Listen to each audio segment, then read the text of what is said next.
প্রিয় ছাত্রছাত্রীরা, আজকের পর্বে তোমাদের আলোচনা করব উচ্চ মাধ্যমিক ভূগোল বিষয়ের তোমাদের নমুনা প্রশ্নপত্র নিয়ে। আজকের এই পর্বে আলোচনা করব। পর্বটি অবশ্যই তোমরা ভালো করে প্র্যাকটিস করো এবং এই প্রশ্ন থেকে তোমরা পরীক্ষাতে কিন্তু হুবহু কিছু প্রশ্ন কমন পেয়ে যেতে পারো।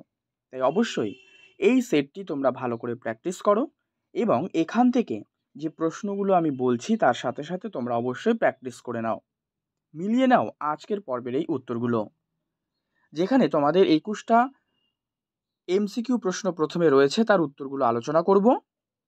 পরবর্তীতে থাকবে এসএকিউ পার্ট এবং তোমাদের যে বড় প্রশ্ন রয়েছে 7 মার্কসের সেগুলি।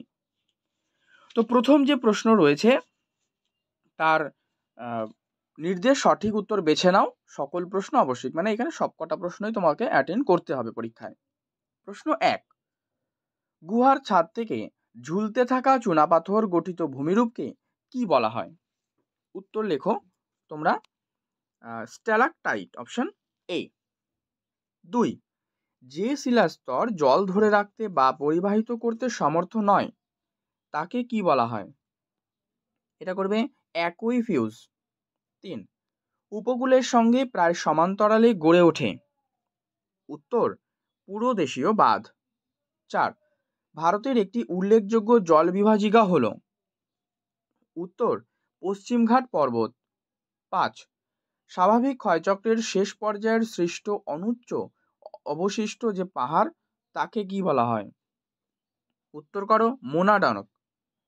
6, মৃত্তিকা স্তরের এ ও বি কে একত্রে বলা হয়, কি বলা হয়? উত্তর করো সোলাম। পরবর্তী 7 নম্বর প্রশ্ন। 8, উদ্ভিদের জন্য প্রয়োজনীয় প্রধান প্রাথমিক যে পরিপোষক সেটা কি? তোমরা করো অপশন ডি, মানে নাইট্রোজেন। 8 নম্বর, মৌসুমী বায়ু হলো এক প্রকার, মানে মৌসুমী বায়ু কোন ধরনের বায়ু?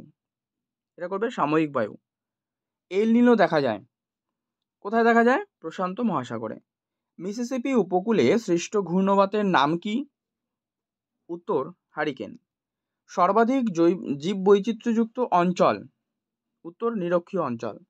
একটি মুক্ত ভাসমান জলজ উদ্ভিদ হলো? উত্তর কচুরিপানা। এটা কিন্তু মুক্ত ভাসমান জলজ উদ্ভিদ, জলের উপরে এগুলো কিন্তু ভেসে থাকে, এবার শিকড় জলের নিচেই থাকে। আচ্ছা, 13 নম্বর, পঞ্চম শ্রেণীর অর্থনৈতিক ক্রিয়াকলাপ হলো? উত্তর পরামর্শদান। জীবনবৃক্ষ নামে পরিচিত ফসল হলো? জীবনবৃক্ষ হলো কিন্তু নারকেল, নারকেল গাছকে জীবনবৃক্ষ ফসল হিসাবে ধরা হয়। 15, শিল্পের অবস্থানগত তত্ত্ব সর্বপ্রথম প্রবর্তন করেন? উত্তর এটা করবে অগাস্ট লস। ভারতের ডেট্রয়েট বলা হয় কাকে? ভারতের ডেট্রয়েট বলা হয় চেন্নাইকে। 17 নম্বর প্রশ্ন, হু এর সদর দপ্তর কোথায়? হু এর সদর দপ্তর জেনেভা। ভারতে বয়স লিঙ্গ অনুপাতে নির্ণয়ের যে সূত্র সেটি হলো? দেখো এই প্রশ্নগুলো কিন্তু কমন রয়েছে, আগের সেটও এইগুলো আলোচনা করেছি, অবশ্যই প্রশ্নটা ভালো করে তোমরা মার্কিং করে নিও। তো ভারতে বয়স লিঙ্গ অনুপাত নির্ণয়ের যে সূত্র, তোমরা উত্তর করবে মোট নারীর সংখ্যা বাই মোট পুরুষের সংখ্যা ইন্টু 1000। ঠিক আছে। ডি, মোট পুরুষের না এখানে রয়েছে, আচ্ছা 19 নম্বর, 19 নম্বর রয়েছে প্রায় যোগাযোগহীন ক্ষুদ্র বিচ্ছিন্ন যে গ্রামীণ বসতি তাকে কি বলা হয়? তাকে কি বলা হয়? হ্যামলেট। তাকে বলা হচ্ছে হ্যামলেট। 20 নম্বর প্রশ্ন, একটি পুষ্করিণীকে কেন্দ্র করে যে বসতি গড়ে ওঠে তাকে কি বলে? শুষ্ক বিন্দু বসতি। 21 নম্বর প্রশ্ন,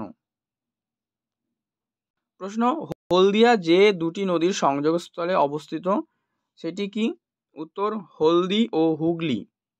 এরপর তোমাদের রয়েছে 14টা এসএকিউ প্রশ্ন, যেমন পর্যায়ন কি অথবা অ্যাকুইফার কি, ফেচ কি অথবা ইনসেলবার্জ কি, গিজার কি অথবা পর্যায়িত ভূমিঢাল কি। মানে এই যে অর দেওয়া যে প্রশ্নগুলো তোমরা প্রথমটাও লিখতে পারো অথবা অরেরগুলোও লিখতে পারো।